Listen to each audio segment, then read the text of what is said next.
பகவானின் திருநாமம் யோகிராம் சுரத்குமார் ஒன்று கூட வீணாகாது. அது மட்டுமல்ல, அவர் சொல்லியிருக்கிறார், நாமம் சொல்லும் பொழுது நாமே கூடவே இருக்கிறார். தனியாக பிரார்த்தனை என்று கூட செய்ய வேண்டியதில்லை.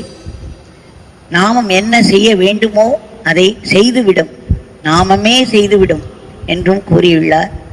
அப்படி என்றால் அதன் அர்த்தம் என்ன? நாமம் என்பது நாமிதானே. அந்த நாமிக்கு தெரியாத விஷயம் இல்லை. நம் மனதில் உள்ள எண்ணங்கள், பிரார்த்தனைகள் அனைத்தும் தெரிந்தவர். அவருடைய நாமம் நம்முடைய நாமம் போல் இல்லை, நம்முடைய பெயர்கள் போல் இல்லை. அவருடைய நாமம் பூரண சைத்தன்யம், பூரண உணர்வோடு விளங்குகிறது. அதனால் அதற்கு எல்லாம் தெரியும், எங்கும் இருக்கிறது அது. அதனால் அதை மனதில் வைத்துக்கொண்டு மேலும் மேலும் நிறைய நாமங்களை தினந்தோறும் சொல்லிக்கொண்டே இருப்போம். அதை பகவானின் பாதத்தில் சமர்ப்பித்து வேண்டிக் கொள்வோம். மற்றும் ஒரு பெருமை, நாமத்தின் பெருமையோடு கூடிய ஒரு நிகழ்வை காண்போம். மிகவும் பெரிய ஆபத்திலிருந்து நம்முடைய பகவானின் நாமம் எப்படி 3 பேரை காப்பாற்றியது என்பதே. 3 பேர் 30 வருடங்களுக்கு முன்பு, அதாவது 1989ஆம் வருடம், நம்முடைய திருவண்ணாமலையிலிருந்தே 3 பேர் ஒரு கிழக்கு ஆசிய நாட்டிற்கு சுற்றுலாவுக்காக சென்றனர். வெகு நாளாக ஒரு ஆசை. அதில் ஒரு தாய், அவருடைய மகன், அந்த தாயின் சகோதரன் ஆக 3 பேர் அந்த நாட்டில் சென்று இறங்கினர். இறங்கி ஒரு டாக்ஸி பிடித்து ஒரு ஹோட்டலில் சென்று இருந்து கொண்டனர். ஆனால் அந்த ஏர்போர்ட்டில் இருந்து அவர்கள் போகும் பொழுதே, ஹோட்டலுக்கு போகும் வழியிலேயே பல அதிர்ச்சி தரக்கூடிய காட்சிகளை பார்த்தனர். ஆங்காங்கே கூட்டம் கூட்டமாய் மாணவர்கள் ஒரு கொந்தளிப்பு நிலையில் இருந்தனர்.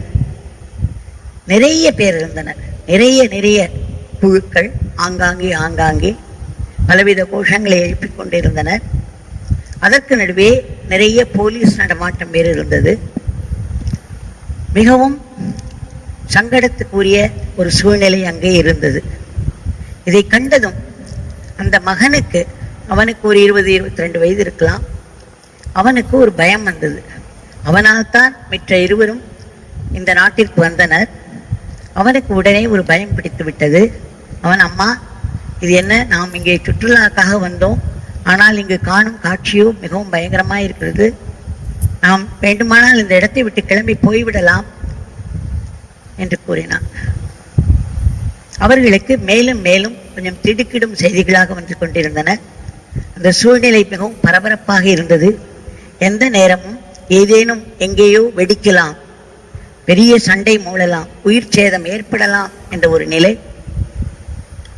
ஹோட்டலில் இருந்த பொழுது அந்த ரூமில் அந்த பையன் சொன்னான், அம்மா, நாம் எப்படியாவது இந்த இடத்தை விட்டு கிளம்பி விட வேண்டும். இனிமேல் ஒரு நிமிடம் கூட தாமதிக்கூடாது. என் மனதில் மிகவும் பயங்கரமாக இருக்கிறது, ரொம்பவும் பயம் பீத்தியமாக இருக்கிறது. என்ன செய்ய முடியும் இப்பொழுது? திடுமென்று எப்படி கிளம்பி போவது என்று குழம்பினர். உடனே அந்த பையனே சொன்னான், அம்மா, நீயும் மாமாவும் ஒரு சுவாமியை திருவண்ணாமலையில் கும்பிட்டுக் கொண்டிருக்கிறீர்களே, அவருடைய பெயரை சொன்னால் எந்த காரியமும் நடந்தேறும் என்று சொல்கிறாயே, இப்பொழுது அதை டெஸ்ட் பண்ணி பாரு என்றார். அவர்தான், அந்த நாமத்தை தான் நீ சதா சொல்லிக்கொண்டே இருக்கிறாய், அவருடைய நாமம் நம்மை காப்பாற்றுகிறதா, பார்க்கலாம் என்று சேலஞ்சிங்காக சொன்னான். உடனே அவனுடைய தாயும் அவருடைய சகோதரருமாக சேர்ந்து யோகிராம் சுரத்குமார் நாமம் சொல்ல ஆரம்பித்தார்கள். யோகிராம் சுரத்குமார், யோகிராம் சுரத்குமார் என்று விடாமல் மிகவும் பயத்தோடு கெட்டியாக அவர் பாதங்களை பிடித்துக்கொண்டு சொல்லிக் கொண்டிருந்தார்கள். அப்படி சொல்லிக் கொண்டிருந்தபடியே அந்த பையனுடைய தாய் கீழே இறங்கி வந்தாள். நிலைமை எப்படி இருக்கிறது என்னவோ என்று தெரியாமல் ஒரு பயந்தவாறு அங்கே சொன்னார்கள், அங்கே கவுண்டரில் ரொம்ப மோசமாக இருக்கிறது, எந்த நிமிடமும் என்ன வேண்டுமானாலும் நடக்கலாம் என்ற நிலை. அங்கே வெளியே லட்சக்கணக்கான மாணவர்கள் கூடிவிட்டார்கள். அங்கெங்கே எல்லோரும் ஒரு பெரிய ஒரு எதிர்ப்பு தெரிவித்துக் கொண்டிருந்தனர். உடனே எப்படி இங்கேருந்து நாங்கள் ஏர்போர்ட்டுக்கு போய்விட வேண்டும், ஏதாவது ஏற்பாடு பண்ணி தர முடியுமா என்று அந்த ஹோட்டல்காரர்களை கேட்டபோது அவர்கள் கைவிரித்தனர். அம்மா, இந்த நேரத்தில் நாங்கள் எங்கு போவோம்? யாராலையுமே வெளியே போக முடியாத ஒரு சூழ்நிலை, எந்த நேரம் வேணுமானாலும் எது வேணாலும் வெடிக்கலாம் என்று யோகிராம் சரத்குமார் நாமத்தை சொல்லிக்கொண்டே மறு சுற்றுமுற்றும் பார்த்தார். அப்பொழுது ஒரு டாக்ஸியில் யாரையோ 2 பேரை ஏற்றி அங்கே இறக்கினார் அந்த டிரைவர். அவரை பார்த்த உடனே இவளுக்கு ஒரு ஹோப், ஒரு நம்பிக்கை. அவரும் உள்ளே வந்து, எங்கே போக வேண்டும் நீங்கள் என்று கேட்டார். நாங்கள் உடனே ஏர்போர்ட்டுக்கு போக வேண்டும், இந்த நாட்டை விட்டு நாங்கள் கிளம்பி விட வேண்டும் என்று சொன்னார். உடனே அவர் சொன்னார், ரொம்பவும் கஷ்டம், இப்பொழுது நான் இங்கு வருவதற்கே பெரும் பாடுபட்டு வந்திருக்கிறேன், ஆனாலும் நான் உங்களை எப்படியாவது அழைத்து சென்று விடுகிறேன், வாருங்கள், இதை விட்டால் உங்களால் போக முடியாது, அதற்கப்புறம் எத்தனை நாட்கள் நீங்க இருப்பீர்களோ தெரியாது என்று சொன்னார். அந்த டிரைவர் அப்பொழுது அப்படி முன் வந்ததே ஒரு பெரிய அருள். அதை உணர்ந்த அந்த தாய் உடனே ரூம் ஓடி சென்று 3 பேருமாக எல்லாவற்றையும் எடுத்துக்கொண்டு அந்த டாக்ஸியில் ஏறினார்கள். வெளியே சென்றால் ரோடு முழுக்க அலை அலையாய் மனிதர்கள், அலை அலையாய் மாணவர்களும் அரசாங்கத்தினரும் ஆங்காங்கே இவர்களுடைய காரையே, இவர்களுடைய டாக்ஸியே போக விடவில்லை. கல்லை தூக்கி போடுகிறார்கள், டக்கென்று நிறுத்துகிறார்கள். ஒரு இடமும் நின்று இவர்கள் பாஷையும் தெரியாததுனால எப்படியோ சமாளித்துக் கொண்டு யோகிராம் சரத்குமார் நாமத்தை சொல்லிக் கொண்டே வந்தார்கள். வழியில் திருமென்று அரசாங்க குழுவினர் தடுத்து விடுவார்கள். அவர்களை சமாளித்துக் கொண்டு சென்றால் உடனே ஒரு மாணவர் குழு வரும். எப்படியோ கொஞ்சம் தூரம் சென்று விட்டார் அந்த டிரைவர். அதன் பிறகு அவர் பார்த்தார், இந்த ரோடில் இனிமேல் போக முடியாது என்று. பக்கத்தில் வயல்வெளிகள் இருந்தன. தைரியமாக அந்த வயல்வெளியில் காரை விட்டார். அப்படி இப்படி சென்று எப்படியோ அந்த ஏர்போர்ட்டில் கொண்டு போய் விட்டுவிட்டார். இது ஒரு பெரிய அருள். அந்த நிலையில், அந்த நாட்டில் நிலவிய அந்த நிலையில் யாராலும் அந்த வேறு ஒரு டாக்ஸி, வேறு ஒரு எந்த வாகனமும் அந்த ரோடில் கிடையாது. யாரும் யாரையும் அலோ பண்ணவும் இல்லை. எவ்வளவு பெரிய அருள் என்றதை அவர்கள் உணர்ந்தவாறே போனார்கள். இன்னும் ஒரு பெரிய அருள் காத்து கொண்டிருந்தது. என்னவென்றால், கடைசியாக அந்த ஏர்போர்ட்டை விட்டு செல்லக்கூடிய ஒரு விமானம் இருந்தது. அங்கே எல்லோரும் அனௌன்ஸ் பண்ணி கொண்டிருந்தார்கள், இந்த விமானம் கடைசி விமானம், இதற்கப்புறம் வரக்கூடிய விமானங்கள் எல்லாமே ரத்தாகிவிட்டது என்று. உடனே இவர்கள் ஓடி சென்று டிக்கெட் வாங்கி எப்படியோ ஏறிவிட்டனர். ஏறி அந்த நாட்டிலிருந்து இன்னொரு கிழக்கு ஆசிய நாடு ஜப்பானுக்கு சென்று விட்டனர். ஒரு 3-4 மணி நேரம் அங்கே ஜப்பானில் டோக்கியோவில் சென்று ஒரு ரூமில் தங்கிய பிறகு எதேச்சையாக அந்த டிரான்சிஸ்டரை திருப்பினால் பயங்கரமான நியூஸ். அவர்கள் இருந்த ஹோட்டலுக்கு அருகிலேயே படுகொலைகள் நிகழ்ந்திருக்கின்றன. ஆயிரக்கணக்கான பேர் சுட்டுக் கொல்லப்பட்டிருக்கிறார்கள். எங்கும் இரத்த வெள்ளம். அந்த ஹோட்டலில் இருந்தவர்கள் எல்லோரும் என்ன ஆனார்களோ தெரியாது. இவர்கள் எப்படியோ தப்பித்து வந்த போது அப்பொழுதுதான் அந்த நிலைமையை உணர்ந்து அந்த மகன் சொன்னான், அம்மா, நீ சொல்லும் இந்த நாமம் இருக்கிறதே, இதை போல ஒரு உயர்ந்த நாமம், இதை போல ஒரு பவர்ஃபுல் நாமம் வேறு கிடையாது. நமக்கு தெய்வமாய் நின்று முன் சுவாமி நம்மை காப்பாற்றி விட்டார் என்று கூறியது மட்டுமில்லாமல் அவனும் அந்த நாமத்தை சொல்ல ஆரம்பித்தான். சோ பகவானுடைய அந்த நாமத்தை சொல்வதால் எப்பேற்பட்ட ஆபத்திலிருந்தும் தப்பிக்க முடியும். அவர் நம்மை பாதுகாப்பாய் நம்முடைய இடத்திற்கு அழைத்து சென்று விடுவார் என்று தெரிகிறது. இப்பொழுது நாட்டிலும் கிட்டத்தட்ட ஒரு பெரிய ராட்சசனாக ஒரு வைரஸ் உலாவிக் கொண்டு நாட்டை மட்டுமல்ல இந்த உலகத்தையே ஆட்டி படைத்துக் கொண்டிருக்கிறது. இந்த நிலையில் அதே நாமும் நம்மை காப்பாற்றி இதிலிருந்து வெளியில் பத்திரமாக எடுத்துவிட முடியும். அதனால் நாம் அனைவரும் இந்த நாமம் யோகி ராம் சரத்குமார் என்ற சக்தி வாய்ந்த இந்த மந்திரத்தை நிறைய பேர் சேர்ந்து மீண்டும் மீண்டும் பாடிக்கொண்டோ சொல்லிக்கொண்டோ இருப்போம். பகவானின் பாதத்தில் அதை அர்ப்பித்துக் கொண்டே இருப்போம். பிரார்த்தனையும் பண்ணிக்கொண்டே இருப்போம். நாமத்தினுடைய பெருமை உயிர் காக்கும் கருடை. மதுரையில் ஸ்ரீமதி திலக்கவதி ராஜசேகர் பகவானுடைய பக்தர்கள் பலருக்கும் பரிச்சயமானவர், நெடுநாளைய பக்தர். அவர்கள் குடும்பம் முழுதுமே பகவானிடம் மிகவும் பக்தியோடு இருக்கும்.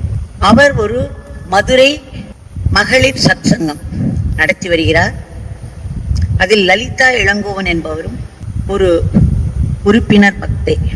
அவர் ஆசிரமத்துக்கு வரும் பொழுதெல்லாம் பகவானுக்காக மிக மிக அழகிய கைவினை பொருட்களை ஆசை ஆசையாக விதவிதமாக தயாரித்து எடுத்து வருவது வழக்கம். அவர் கணவர் ஒரு கம்ப்யூட்டர் சர்வீஸ் கடை வைத்துள்ளார் மதுரையில். ஒவ்வொரு நாளும் மாலை நேரத்தில் லலிதாவும் உதவிக்கு செல்வார். இரவு 8 மணி அளவில் கணவனும் மனைவியும் வீட்டுக்கு திரும்பி விடுவார்கள். ஒரு நாள் வானிலை மழை வரும் போல் இருண்டிருந்தது. தூறல் ஆரம்பித்திருந்தது. காதை பிளக்கும் இடியோசை, பளிச்சென்று மின்னல் வேறு. திருமதி லலிதா அப்பொழுது நம் பகவானுக்காக வழக்கம் போல் கலர் கலர் மணிகளை கொண்டு வெல்வெட் துணியில் ஓம் என்ற உருவத்தை பதித்துக் கொண்டிருந்தார். மழை இடி மின்னலை பார்த்து சீக்கிரமே அன்று ஸ்கூட்டரில் வீட்டுக்கு கிளம்பி விடலாம் என்று இருவரும் கிளம்பினர். பாதி தூரம் ரோட்டில் சென்று கொண்டிருந்த பொழுது அவர்களுக்கு 4-5 அடிகளுக்கு முன்னால் கண் கூசும் அளவிற்கு பளிச்சென்று ஒரு மின்னல் இறங்குவதை லலிதா பார்த்தார். பயத்தில் மிரண்டு போனார். யோகிராமா என்று அலறினார். யோகி ராம் சுரத்குமார் என்று கூட அலறவில்லை, யோகி ராமா என்றுதான் அலறினார். மழைத்தூரலின் காரணமாய் ஸ்கூட்டரில் சற்று மெதுவாகவே ஓட்டி கொண்டு வந்திருந்த அவருடைய கணவர் அவள் கூக்குரல் கேட்டு சற்று அதிர்ச்சி அடைந்தவராய் வண்டியை சடால் என்று திருப்பி விட்டார். கூடவே வந்து கொண்டிருந்த இன்னொரு ஸ்கூட்டர்காரனும் இவர் செய்வதை பார்த்து, அவருடைய மனைவியின் அலறலை பார்த்து அவரும் அதே மாதிரி செய்து விட்டார். சற்று திரும்பி பார்த்தால் அவர்களுக்கு முன்னே அந்த மின்னல் விழுந்த இடத்தில் ஆள் உயரத்துக்கு நடு ரோடில் தீப்பற்றி எரிந்து கொண்டிருந்த எல்லோரும் பார்த்தனர். அப்பொழுதுதான் அவர்களுக்கு புரிந்தது, தாங்கள் முன்னே சென்றிருந்தால் அவர்கள் இத்தனை நேரம் எரிந்து கருகிவிட்டிருப்பர். என்னே சுவாமியின் கருணை, அவருடைய நாமத்தின் பெருமை. யோகிராமா என்று அலறிய மாத்திரத்திலேயே அந்த ஸ்கூட்டரை திருப்பியது யார்? திருப்ப வைத்தது யார்? இந்த இன்னொரு ஸ்கூட்டரையும் திருப்பியது யார்? நம் யோகிராமனை விட வேறு யாராய் இருக்க முடியும்? அது நாமத்தின் மகிமையை விட வேறு எதுவாக இருக்க முடியும்? அப்பேற்பட்ட சக்தி வாய்ந்த நாமத்தை நாம் தினம் தினம் 1 மணி நேரம் சங்கீர்த்தனமாய் பாடி பகவானின் பாதங்களை சமர்ப்பித்துக் கொண்டிருக்கிறோம். பகவான் சன்னதி தெருவில் இருக்கும் பொழுது சொன்னார், Blessed are those who chant the name Yogi Ram Surat Kumar even once in their life. யோகி ராம் சுரத்குமார் என்ற நாமத்தை வாழ்வில் ஒரு தடவை சொல்ல கிடைத்தாலும் அது அவர்கள் மிகவும் ஆசீர்வதிக்கப்பட்டவர்கள் என்றார். அவர் அப்படி சொல்லிக் கொண்டிருந்த சமயங்களில் குழந்தை கோதாவரியும் அங்கு வருவது வழக்கம். ஸோ அவளுக்கு அதை நான் சொல்லிக் கொடுத்தேன். அதை ஆங்கிலத்தில் அழகாக சொல்லுவாள், தன்னுடைய மழலையில் சொல்லிக் கொண்டிருப்பாள். அதனால் ஒரு நாள் குழந்தை கோதாவரி அங்கு வந்திருக்கும் பொழுது நான் அவளை பகவானிடம் அப்படி சொல்லுமாறு கேட்டுக்கொண்டே, உடனே அந்த குழந்தை அவளுடைய மழலையில் இதை ஆங்கிலத்தில் சொல்லியது.